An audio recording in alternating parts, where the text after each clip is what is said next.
আজ সোমবার 17 ফেব্রুয়ারি 2025, 4 ফাল্গুন 1431 বঙ্গাব্দ, 17 সাবান 1446 হিজরি।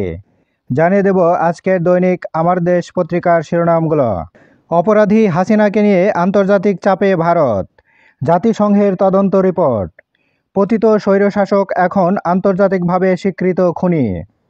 বিচারের পথ সুগম হয়েছে, আন্তর্জাতিকভাবে গ্রহণযোগ্যতা পাবে। হাসিনাকে ফেরত না দিলে জুলাই গণহত্যার নৈতিক দায় ভারতকে নিতে হবে, রাষ্ট্রদূত হুমায়ুন কবির। হাসিনাকে অব্যাহত আশ্রয় দেয়া ভারতের জন্য কঠিন হবে। বাজার নিয়ন্ত্রণে চাঁদাবাজি বন্ধ করতে হবে, ডিসিদের প্রধান উপদেষ্টা। পাসপোর্ট লাগবে না পুলিশ ভেরিফিকেশনে। প্রতিযোগিতা হতে পারে কার জেলায় বাজার দর কতটা নিয়ন্ত্রণে। বই সংকট, শিক্ষক আন্দোলনে শিখেও শিক্ষা কার্যক্রম। হাতকড়া বিতর্কে উত্তাল ভারত। আরও 166 জনকে ফেরত পাঠালো যুক্তরাষ্ট্র। মোদির কার্টুন ছাপার পর শতবর্ষী সাপ্তাহিকের ওয়েবসাইট বন্ধ। ভারতে $21 মিলিয়ন অনুদান বাতিল ট্রাম্প প্রশাসনের।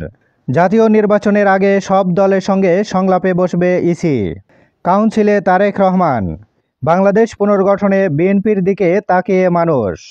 প্রতিদিন দৈনিক পত্রিকাগুলোর শিরোনাম জানতে লাইক, কমেন্ট এবং সাবস্ক্রাইব করুন। এবার শেষের পাতা। ভারতকে করিডোর দিতে 7,000 কোটি টাকার প্রকল্প। ঝিনাইদহ যশোর মহাসড়ক। ধীর গতিতে কাজ, বাকি 90%। প্রতি কিলোমিটারে খরচ পড়বে 146 কোটি টাকা।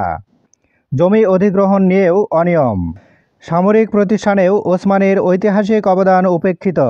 দিল্লিতে বিজিবি বিএসএফ সীমান্ত সম্মেলন শুরু আজ।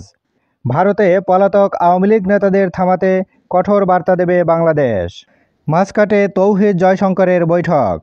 পারস্পরিক উদ্বেগ প্রকাশ ঢাকা দিল্লির। সিলেটে মাহমুদুর রহমান। দেশদ্রোহিতার জন্য সাবেক পররাষ্ট্রমন্ত্রী আব্দুল মোমেনকে গ্রেপ্তার করুন।